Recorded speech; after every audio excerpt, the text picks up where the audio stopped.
নমস্কার বন্ধুরা, ডলির রন্ধনশালায় সবাইকে স্বাগত। আর আজকে তোমাদের সাথে শেয়ার করব ঢেঁড়সের একটা দারুণ রেসিপি।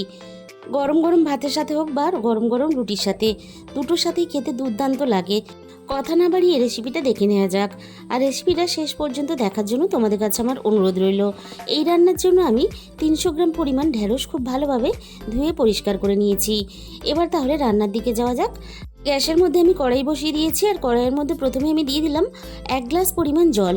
জলটা যখন উষ্ণ ফুটতে শুরু করে দিয়েছে, তখন আমি সমস্ত ঢেঁড়সগুলো আমি ফুটন্ত জলের মধ্যে দিয়ে দিলাম। এবার আমি ঢেঁড়সগুলোকে ফুটন্ত জলের মধ্যে 2 থেকে 3 মিনিট এইভাবে একটু নাড়াচাড়া করে নেব। এর থেকে বেশি নাড়াচাড়া করব না, তাহলে কিন্তু ঢেঁড়সগুলো অনেকটা নরম হয়ে যাবে। এবার আমি সমস্ত ঢেঁড়সগুলোকে জল থেকে ছেঁকে তুলে নেব।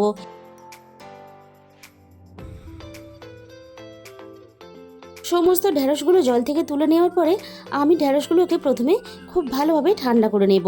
এবার আমি কাটার জন্য ঢেঁড়সগুলোকে রেডি করে নিলাম।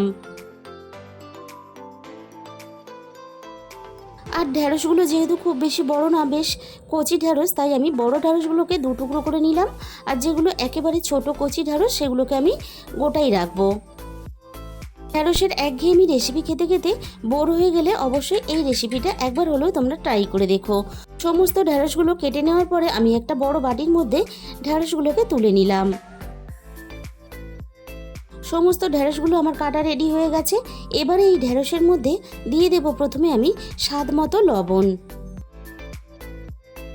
আর আমি এর সাথেই দিয়ে দেব অল্প পরিমাণ হলুদ গুঁড়ো। আর এর সাথেই দিয়ে দেব বড় চামচের 1 চামচ পরিমাণ বেসন। খুব বেশি বেসন দেওয়ার প্রয়োজন নেই। সব কিছুর সাথে ঢেঁড়সগুলোকে আমি খুব ভালোভাবে মেখে নেব। আর এইভাবে একটু মেখে নিলে ঢেঁড়সের গায়ে একটা সুন্দর কোটিং চলে আসবে। সমস্ত ঢেঁড়সগুলোকে এবারে আমি একটা সাইডে রেখে দেব।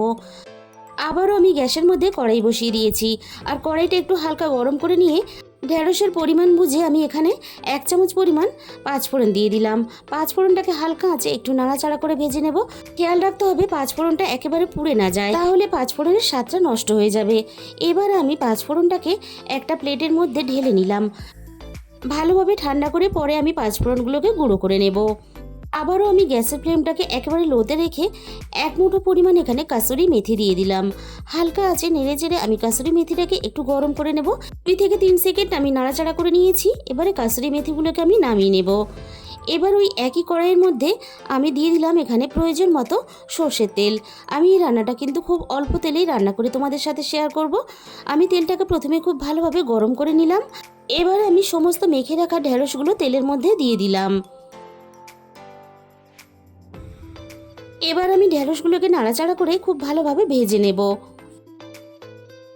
আর এইভাবে মশলা দিয়ে মেখে ঢেঁড়স ভেজে রান্না করলে রান্নার স্বাদ কিন্তু দুর্দান্ত হয়। সমস্ত ঢেঁড়সগুলো আমি খুব ভালোভাবে নাড়াচাড়া করে এইভাবে একটু ভাজতে থাকবো। আর ঢেঁড়সগুলো প্রায় আমার ভাজা রেডি হয়ে গেছে। আর দেখো ঢেঁড়সগুলো বেশ সুন্দর করে আমি এখানে লালচে করে ভেজে নিয়েছি। আর ঢেঁড়স খুব বেশি ভাজার দরকার নেই, 5 মিনিটের মতন আমি ঢেঁড়সগুলোকে এখানে ভেজে নিয়েছি। এবার আমি ঢেঁড়সগুলোকে কড়াই থেকে নামিয়ে নেব।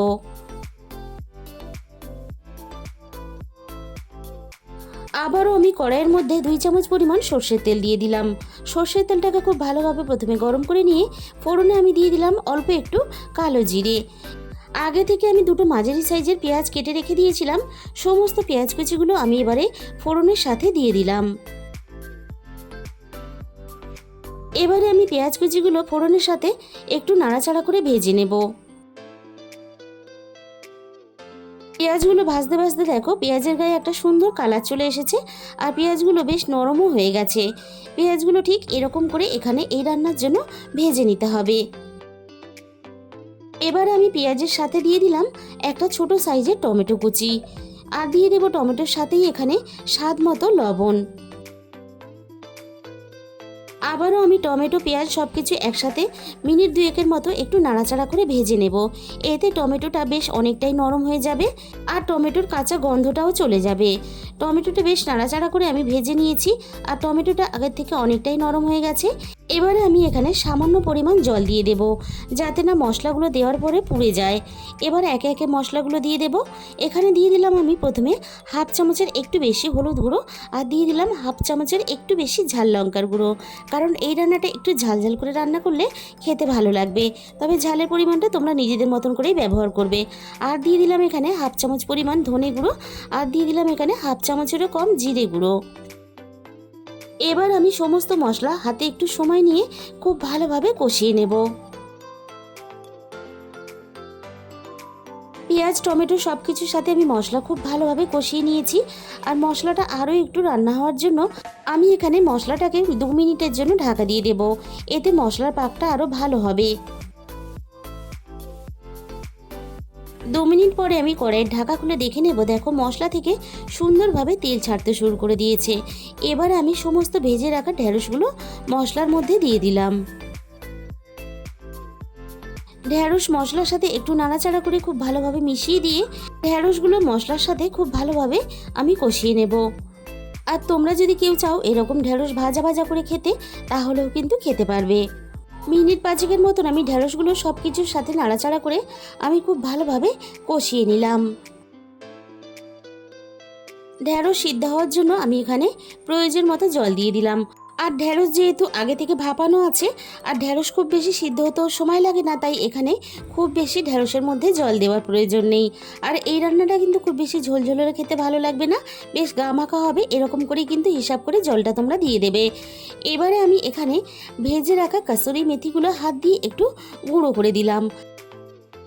আর অল্প একটু কাসুরি মেথি রান্নাতে ব্যবহার করলে রান্নায় দারুণ একটা ফ্লেভার আসে, আর খেতেও বেশ ভালো লাগে।